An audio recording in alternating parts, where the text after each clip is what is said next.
Assalamualaikum warahmatullahi wabarakatuh. Kali ini kita akan membahas materi tentang dinamika atmosfer dan dampaknya bagi kehidupan. Kita tahu di luar angkasa sana terdapat banyak sekali benda asing yang terus bergerak. Benda-benda asing ini mendekati bumi karena bumi kita memiliki gaya gravitasi. Namun, hanya dalam jumlah sedikit saja yang mampu untuk mencapai permukaan bumi. Alasannya karena bumi kita dilindungi oleh sebuah lapisan yang disebut sebagai atmosfer. Atmosfer adalah lapisan udara yang menyelubungi suatu planet dari permukaan planet sampai jauh di luar angkasa. Atmosfer terdiri dari beberapa komposisi gas. Yang pertama ada nitrogen sebesar 78%, kemudian ada oksigen sebesar 21%, kemudian ada argon sebesar 0,93%, kemudian ada karbon dioksida sebesar 0,035%. Nah, lapisan atmosfer nggak hanya terdiri dari satu lapisan yang gunanya untuk melindungi bumi dari benda asing, namun ada 5 lapisan. Lapisan yang pertama adalah lapisan troposfer. Di troposfer ini adalah tempat terjadinya proses cuaca dan iklim seperti hujan, angin, dan awan. Lapisan ini membentang dari permukaan bumi hingga 8-16 km di atas permukaan bumi. Kemudian lapisan yang kedua ada lapisan stratosfer yang memiliki ketebalan 15-50 km. Lapisan ini mengandung sulfat yang memengaruhi terjadinya hujan. Sedangkan bagian atas terdapat lapisan ozon yang melindungi dari radiasi sinar ultraviolet atau sinar UV. Nah, lapisan yang ketiga inilah yang disebut sebagai lapisan mesosfer. Lapisan ini melindungi bumi dari benturan benda asing dari luar angkasa seperti meteor. Suhu udara di lapisan ini mencapai -100 derajat Celcius, sehingga batu-batu yang ada di luar angkasa sana dapat pecah karena lapisan ini sangatlah dingin. Kemudian, lapisan yang selanjutnya adalah lapisan termosfer. Lapisan termosfer terletak pada ketinggian 85-300 km dari permukaan bumi. Lapisan ini merupakan tempat terjadinya proses ionisasi gas-gas oleh radiasi matahari. Oleh karena itu, lapisan ini juga disebut sebagai lapisan ionosfer. Di lapisan ini terdapat proses ionisasi yang menyebabkan gelombang radio dari permukaan bumi dapat dipantulkan kembali sehingga terjadi aktivitas komunikasi. Kemudian lapisan yang terakhir ada lapisan eksosfer. Lapisan eksosfer berada pada ketinggian lebih dari 500 km dari permukaan bumi. Pada lapisan eksosfer biasanya terdapat satelit-satelit buatan sesuai dengan lintas orbitnya. Mars adalah planet tanpa atmosfer. Kalau kalian penasaran apa jadinya bumi tanpa atmosfer, tidak perlu lihat jauh-jauh, tengok saja ke tetangga sebelah, planet Mars. Sejak 4 miliar tahun lalu, Mars telah kehilangan semua atmosfernya. Ini menyebabkan permukaan planet Mars menjadi sangat tandus, kering, dan berdebu. Manusia akan menjadi tuli. Efek pertama yang langsung terasa oleh kita sebagai manusia, semuanya tidak bisa mendengar apa-apa. Dunia akan menjadi sunyi dan sepi. Mengapa? Gelombang suara adalah getaran yang diantarkan melalui udara. Tanpa udara, tidak ada media yang bisa menghantarkan suara. Well, apapun suaranya, kalian tetap tidak bisa mendengar, karena suara tidak dapat merambat dengan baik dan tidak ada media untuk merambatnya. Langit menjadi gelap gulita. Kalau kalian memperhatikan, langit bumi terang di siang hari meskipun langit di luar angkasa gelap gulita. Yang membuat bumi bercahaya adalah atmosfer bumi. Cahaya matahari yang diterima kemudian dibiaskan oleh atmosfer hingga ke seluruh permukaan bumi. Jika tidak ada atmosfer, jelas langit menjadi hitam dan gelap gulita. Aktivitas di udara terganggu. Benda-benda yang terbang di langit seperti pesawat dan burung membutuhkan tekanan udara untuk mereka agar tetap bisa terbang. Jika atmosfer hilang, maka tekanan udara tidak ada lagi. Semua pesawat terbang dan burung akan langsung jatuh ke bumi. Air di lautan akan mendidih. Tanpa tekanan udara, titik didih air akan menurun. Bisa-bisa air mendidih pada suhu 50 derajat dan akan terus menurun. Kalau sudah begini, semua lautan di bumi otomatis mendidih dan terus menguap sampai habis. Air yang menguap tadi akan mengembun dan bisa kembali menjadi air. Tapi karena suhu di bumi akan menurun drastis, semua air yang ada langsung berubah menjadi es. Suhu bumi bisa anjlok sampai minus 18 derajat Celcius. Sinar matahari bebas masuk ke bumi. Seperti yang kalian ketahui, sinar matahari sangat berbahaya bagi manusia. Berkat adanya lapisan atmosfer ini, sinar matahari yang masuk ke bumi dibatasi agar tidak membahayakan manusia. Jika atmosfer tidak ada, siap-siap saja kita akan menerima sinar matahari tidak terbatas. Akibatnya, kulit manusia akan mudah terbakar, meskipun suhu di bumi sangat dingin. Berapa lama manusia bisa bertahan? Ini dia pertanyaan yang penting. Berapa lama manusia bisa bertahan tanpa atmosfer? Kalau kalian punya seragam luar angkasa, sama seperti milik astronot lengkap dengan masker oksigen, maka kalian bisa bertahan. Tanpa keduanya, manusia bisa langsung mati seketika itu juga. Tidak hanya manusia, seluruh makhluk hidup yang membutuhkan oksigen akan punah. Membentuk atmosfer baru. Sinar matahari bisa memecah uap air menjadi oksigen. Jika gas ini bersatu dengan karbon dioksida yang dihasilkan oleh letusan gunung berapi lalu digabungkan dengan lapisan geotermal bumi, maka terciptalah lapisan atmosfer baru. Namun, atmosfer baru ini bisa terbentuk dengan sempurna setelah ratusan juta tahun. Saat itu, seluruh makhluk hidup sudah punah. Mungkin hanya tersisa mikroorganisme saja di bumi. Tapi atmosfer baru ini jauh lebih tipis dari sebelumnya dan tidak cukup untuk digunakan bernafas oleh manusia. Nah, sekarang kita akan membahas tentang salah satu gejala yang ada di atmosfer, yakni tentang gejala cuaca. Cuaca adalah kondisi udara sesaat yang wilayahnya relatif sempit dalam waktu singkat. Nah, cuaca ini terdiri dari beberapa unsur seperti intensitas penyinaran matahari, suhu udara, kelembapan udara, tekanan udara, angin, awan, dan juga curah hujan. Kita akan bahas satu persatu. Yang pertama ada penyinaran matahari. Nah, penyinaran matahari ini sangatlah penting untuk kelangsungan kehidupan, misalnya fotosintesis yang digunakan untuk tumbuhan dapat memproduksi makanannya. Intensitas matahari yang diterima setiap wilayah di permukaan bumi berbeda, sehingga menyebabkan perbedaan cuaca dan iklim. Keadaan langit sangat menentukan tinggi rendahnya intensitas penyinaran matahari. Jadi ketika langit cerah, intensitas penyinaran matahari akan tinggi. Sebaliknya, ketika langit berawan, intensitasnya pun akan berkurang, sehingga awan menjadi salah satu faktor yang paling berpengaruh terhadap penyinaran matahari. Unsur yang kedua adalah suhu udara. Suhu udara merupakan tingkat relatif panas atau dinginnya atmosfer. Nah, pengukuran suhu udara dapat dilakukan dengan termometer dan hasilnya biasa dinyatakan dalam satuan derajat Celcius dan skala Fahrenheit. Suhu udara di setiap tempat berbeda tergantung oleh beberapa faktor.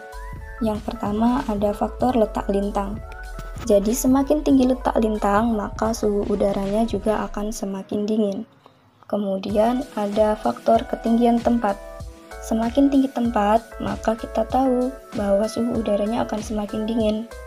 Sementara ketika tempatnya itu rendah, maka suhu udaranya biasanya relatif lebih panas. Kemudian faktor selanjutnya ada faktor tutupan awan. Sama seperti unsur sebelumnya bahwa tutupan awan berpengaruh terhadap intensitas penyinaran matahari, jadi juga akan berpengaruh terhadap suhu udara. Kemudian faktor selanjutnya adalah faktor bentuk relief, kemudian ada faktor kelembapan udara, dan faktor jarak dari laut. Unsur yang ketiga adalah kelembapan udara. Kelembapan udara merupakan kadar air di udara yang berasal dari air tanah dan juga permukaan yang biasanya dapat diukur menggunakan hygrometer. Kelembapan udara ini dibagi menjadi dua. Yang pertama ada kelembapan udara mutlak dan kelembapan udara relatif. Kelembapan udara mutlak adalah jumlah uap air yang terdapat pada udara dan dinyatakan dalam jumlah gram uap air tiap-tiap 1 meter kubik udara di suatu ruangan. Sementara kelembapan udara relatif adalah perbandingan jumlah uap air di udara dengan jumlah uap air maksimal yang dapat ditampung oleh udara. Unsur selanjutnya adalah unsur tekanan udara. Tekanan udara merupakan tenaga untuk menggerakkan massa udara. Jadi udara itu mempunyai massa, sehingga udara juga memiliki tekanan. Tekanan udara atau tekanan atmosfer merupakan ukuran tekanan udara di permukaan bumi yang menekan ke segala arah. Tekanan udara di setiap tempat berbeda dipengaruhi oleh beberapa faktor, seperti faktor suhu udara, faktor uap air, dan juga ketinggian tempat. Penyebaran tekanan udara di permukaan bumi dapat dilihat secara vertikal maupun horizontal. Jadi secara vertikal dilihat dari ketinggian tempat. Jadi semakin tinggi suatu tempat di permukaan bumi, maka semakin ringan juga udaranya. Semakin ringan udara, maka semakin rendah pula tekanannya. Kemudian secara horizontal dipengaruhi oleh perbedaan lintang. Jadi semakin perbedaan lintang itu mengakibatkan terjadinya perbedaan suhu akibat perbedaan intensitas penyinaran matahari di suatu tempat. Perbedaan intensitas penyinaran matahari akan menyebabkan suhu dan mempengaruhi kondisi tekanan udara. Unsur selanjutnya adalah unsur angin. Angin merupakan udara yang bergerak dari daerah bertekanan tinggi ke daerah bertekanan rendah. Angin sendiri dibedakan menjadi dua jenis, yakni angin tetap dan juga angin periodik. Angin tetap merupakan angin yang bergerak sepanjang tahun dan tidak berganti arah. Sementara angin periodik merupakan angin yang arah bergeraknya selama sepanjang tahun tidak tetap. Angin tetap terbagi menjadi 4 jenis. Yang pertama ada angin pasat yang bertiup dari daerah subtropik ke tropik. Kemudian angin antipasat bertiup dari daerah tropik ke subtropik. Kemudian ada angin barat yang bertiup dari daerah subtropik ke kutub. Dan juga angin timur yang bergerak dari daerah kutub ke daerah sedang, ke daerah lintang sedang. Kemudian ada angin periodik. Angin periodik dibagi menjadi beberapa jenis. Di sini ditampilkan tentang angin muson. Angin muson yakni angin yang bertiup selama 6 bulan dan 6 bulan berikutnya berlawanan arah karena perbedaan pemanasan di daratan dan di lautan. Angin muson ada 2 jenis, yakni angin muson barat dan juga angin muson timur.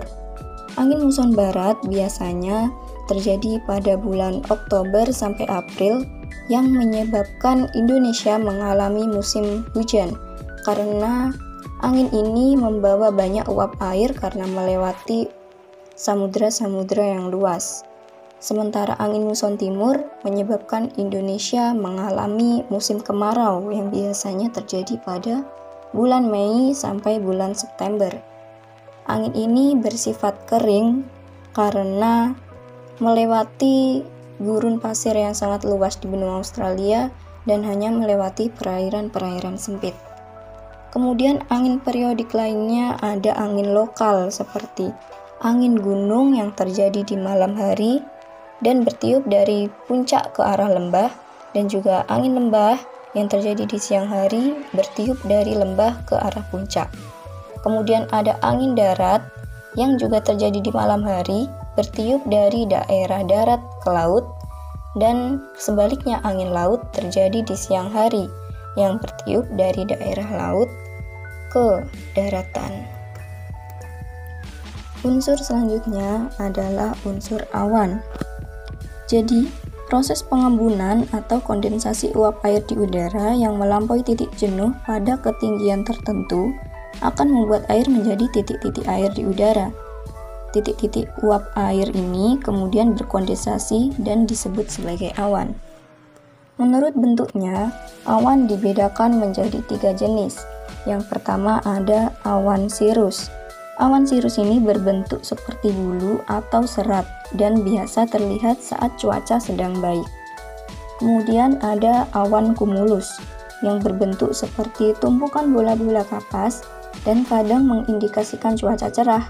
Namun, ketika warnanya gelap, maka awan ini mengindikasikan akan terjadinya hujan lebat.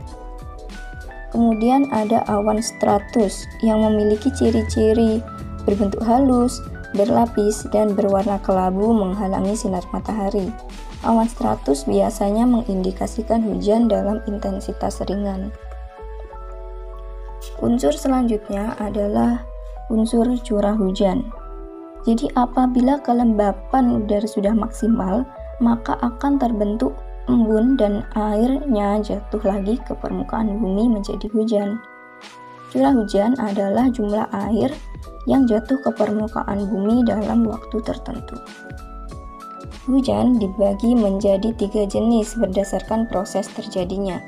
Yang pertama ada hujan zenital yang biasa terjadi di daerah Khatulistiwa. Kemudian ada hujan orografis yang biasanya terjadi di daerah pegunungan. Dan ada hujan frontal yang merupakan pertemuan massa udara panas dan massa udara dingin. Nah, sekarang kita beralih untuk membahas tentang iklim. Jadi iklim, perbedaan iklim dan cuaca adalah pada periodenya dan cakupan wilayahnya. Iklim merupakan rata-rata cuaca dalam periode panjang dan cakupan wilayahnya lebih luas daripada cuaca. Iklim sendiri diklasifikasikan menjadi beberapa jenis. Yang pertama ada pengklasifikasian dari iklim matahari. Iklim matahari mendasarkan klasifikasinya berdasarkan perbedaan garis lintang. Menurut iklim matahari, bumi dibagi menjadi beberapa daerah. Yang pertama adalah daerah iklim tropis yang terletak antara 0 derajat sampai 23 derajat lintang utara atau lintang selatan. Kemudian ada daerah iklim subtropis, yakni daerah yang berada pada lintang 23,5 derajat sampai 35 derajat lintang utara atau lintang selatan. Kemudian ada daerah iklim sedang, yakni daerah yang berada pada lintang 35 derajat sampai 66,5 derajat lintang utara atau lintang selatan. Dan yang terakhir ada iklim dingin, yakni daerah yang berada pada lintang 66,5 derajat sampai 90 derajat lintang utara atau lintang selatan. Kemudian ada klasifikasi berdasarkan iklim Junghun yang mendasarkan klasifikasinya berdasarkan ketinggian tempat dan jenis tanaman yang dapat tumbuh secara optimal. Yang pertama, menurut iklim Junghun ada daerah panas, yakni daerah yang berada pada ketinggian 0 sampai 600 meter di atas permukaan laut. Daerah ini memiliki suhu udara 23,3 derajat sampai 22 derajat Celcius. Tanaman yang dapat tumbuh di daerah ini yakni padi, tebu, karet, dan juga kelapa. Kemudian ada daerah sedang, yakni daerah yang berada pada ketinggian 600 sampai 1500 meter. Daerah ini memiliki suhu 22 derajat sampai 17,1 derajat Celcius. Tanaman yang dapat tumbuh secara optimal yakni tembakau, kopi, coklat, padi, teh, dan juga sayuran. Kemudian daerah sejuk yakni daerah yang berada pada ketinggian 1500 sampai 2500 meter yang biasanya memiliki suhu 17,1 derajat sampai 11,1 derajat Celcius. Tanaman yang dapat tumbuh di daerah ini seperti hutan tanaman industri, sayuran, kopi, teh, dan juga kina. Kemudian daerah yang terakhir adalah daerah dingin, yakni daerah yang berada pada ketinggian lebih dari 2.500 meter, memiliki suhu udara kurang dari 11 derajat Celcius. Biasanya di daerah ini tidak terdapat tanaman budidaya. Kemudian pengklasifikasian selanjutnya ada pengklasifikasian oleh Köppen yang mendasarkan klasifikasinya berdasarkan curah hujan dan suhu udara serta vegetasi dan jenis tanah. Yang pertama di iklim Köppen adalah iklim tipe A atau iklim hujan tropis.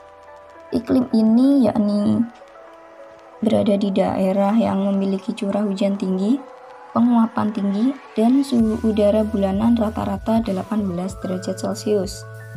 Di daerah ini terdapat banyak sekali vegetasi yang beragam. Kemudian ada iklim tipe B atau iklim gurun atau gurun. Daerah ini memiliki curah hujan yang rendah dan penguapan tinggi. Sabana dan stepa merupakan vegetasi khas wilayah dengan iklim B. Kemudian ada iklim tipe C, yakni iklim sedang atau hangat, yakni wilayah yang memiliki suhu sekitar 18 derajat Celcius sampai minus 3 derajat Celcius dan ditandai dengan 4 musim, yaitu musim panas, musim semi, musim gugur, dan musim dingin. Kemudian ada iklim tipe D, yakni iklim salju atau dingin, merupakan daerah yang memiliki suhu udara rata-rata bulan terpanas lebih dari 10 derajat Celcius, sedangkan suhu udara bulan terdingin yakni kurang dari minus 3 derajat Celcius. Kemudian yang terakhir ada iklim tipe E atau iklim kutub, yakni daerah yang ditandai dengan suhu yang tidak pernah mencapai lebih dari 10 derajat Celcius, sehingga wilayahnya bersalju dan didominasi oleh lumut. Pengklasifikasian yang terakhir ada pengklasifikasian oleh Smith-Ferguson. Smith-Ferguson mendasarkan klasifikasinya berdasarkan rata-rata jumlah bulan kering dan juga bulan basah. Jadi bulan kering adalah bulan yang memiliki curah hujan kurang dari 60 mm, sementara bulan basah memiliki curah hujan lebih dari 100 mm. Nah, untuk mencarinya, kita bisa membagi jumlah rata-rata bulan kering dibagi jumlah rata-rata bulan basah. Kemudian hasilnya nanti disesuaikan dengan tabel tipe iklim dari Smith-Ferguson. Nah, sekarang kita akan membahas tentang apa saja peranan cuaca dan juga iklim dalam kehidupan. Yang pertama, yakni ada di bidang perikanan. Nah, di bidang perikanan, nelayan-nelayan biasanya memanfaatkan angin darat dan juga angin laut untuk berlayar. Jadi angin darat yang bertiup dari darat ke laut digunakan nelayan ketika akan pergi ke laut, sehingga nelayan biasanya pergi ke laut pada malam hari. Kemudian ketika siang hari, mereka akan kembali ke daratan dengan bantuan angin laut.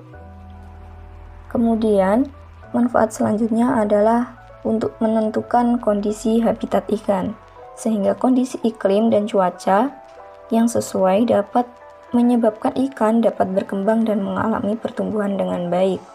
Apabila ikan dapat berkembang dengan baik, maka produktivitas ikan akan mendorong kegiatan ekonomi di sektor perikanan. Kemudian bidang selanjutnya ada bidang pertanian dan peternakan. Di bidang pertanian, perbedaan curah hujan yang menyebabkan perubahan musim di Indonesia dimanfaatkan petani untuk menyesuaikan pola dan jenis tanaman pertanian yang akan diproduksi. Petani menanam padi pada musim penghujan dan menanam tanaman hortikultura saat musim panas. Kemudian di bidang peternakannya, cuaca dan juga iklim akan berpengaruh terhadap pertumbuhan dan perkembangan hewan-hewan tertentu. Kemudian bidang selanjutnya adalah di bidang transportasi.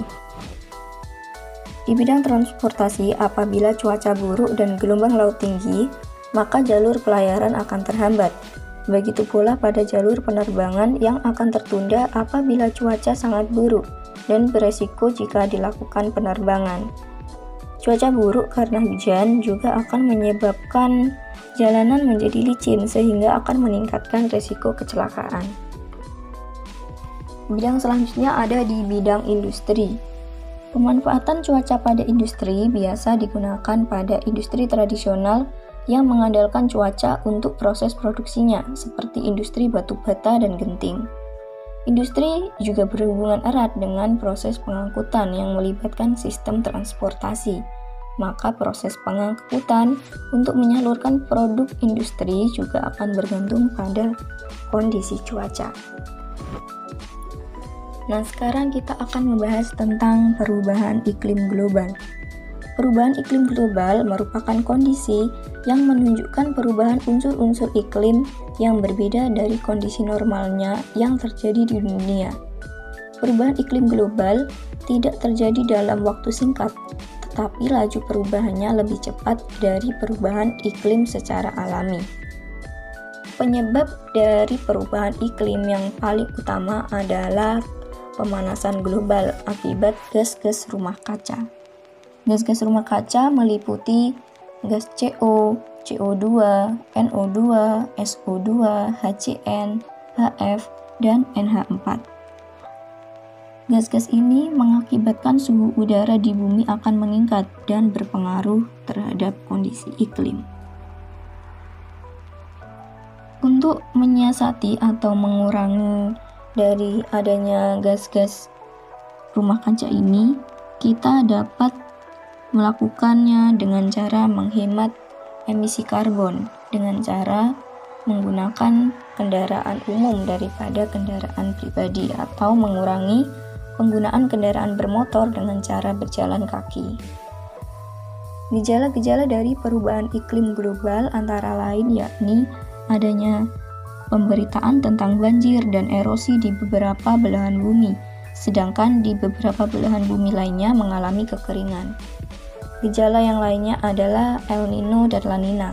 El Nino merupakan musim kemarau yang berkepanjangan, jadi seharusnya sudah musim hujan, masih saja musim kemarau, masih saja tidak turun hujan.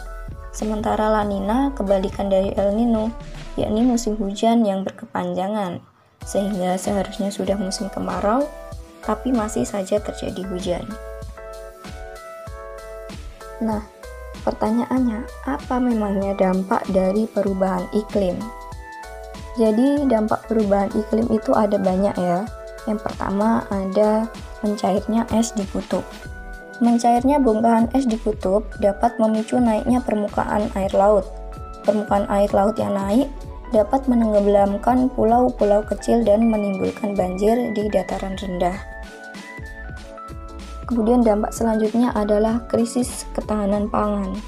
Krisis ketahanan pangan terjadi akibat terhambatnya pertumbuhan tanaman pangan akibat kondisi perubahan iklim dan cuaca yang tidak mendukung produksi secara optimal. Kemudian, perubahan iklim yang ekstrim dapat menimbulkan badai dan cuaca ekstrim sebagai bencana hidrometeorologi. Kemudian dampak yang terakhir adalah krisis energi. Jadi kenaikan suhu permukaan akan mengakibatkan konsumsi energi meningkat dan dalam jangka panjang dapat menimbulkan krisis energi.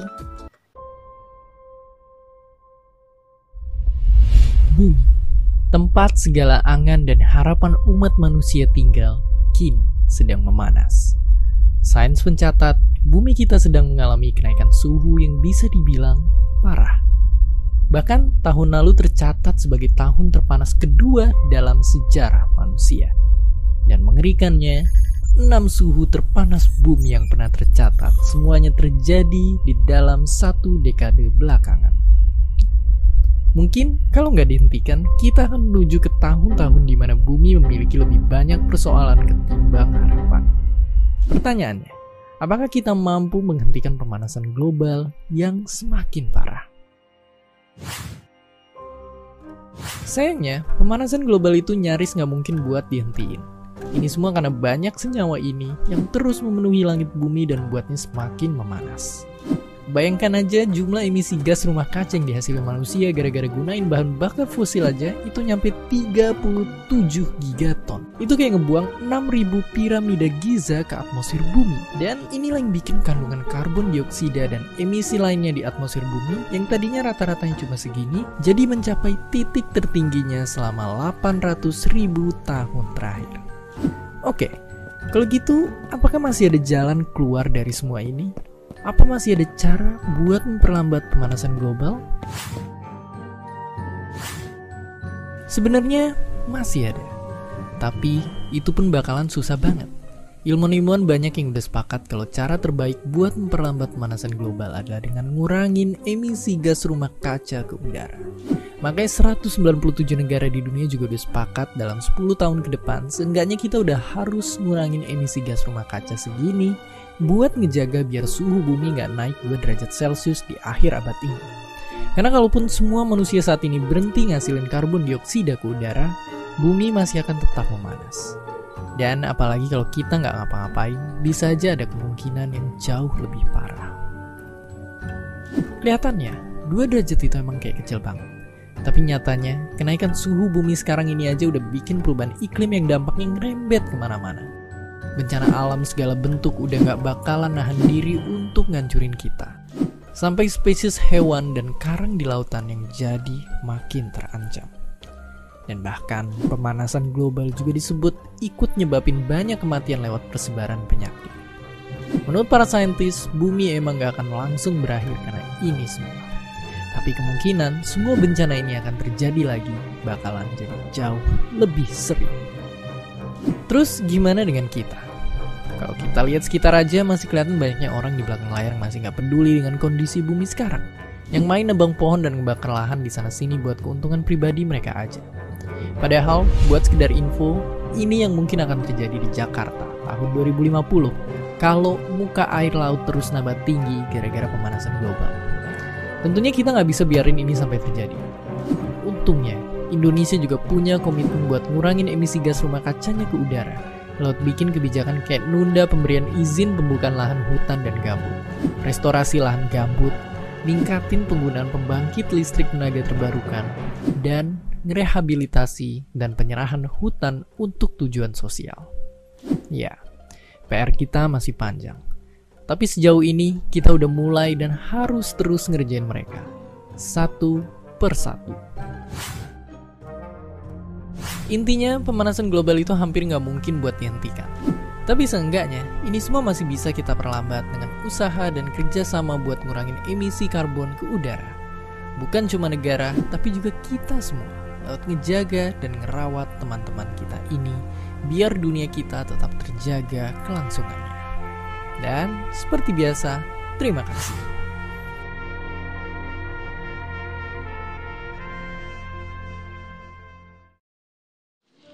This is all wrong. I shouldn't be up here. I should be back in school on the other side of the ocean. Yet you all come to us young people for hope. How dare you? You have stolen my dreams and my childhood with your empty words, and yet I'm one of the lucky ones. People are suffering, people are dying, entire ecosystems are collapsing. We are in the beginning of a mass extinction. We will not let you get away with this. Right here, right now is where we draw the line. The world is waking up, and change is coming whether you like it or not.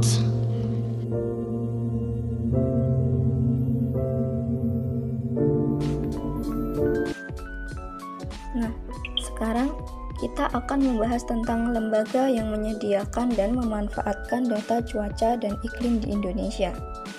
Jadi, dua badan tersebut yang pertama adalah BMKG atau kepanjangan dari Badan Meteorologi, Klimatologi, dan Geofisika.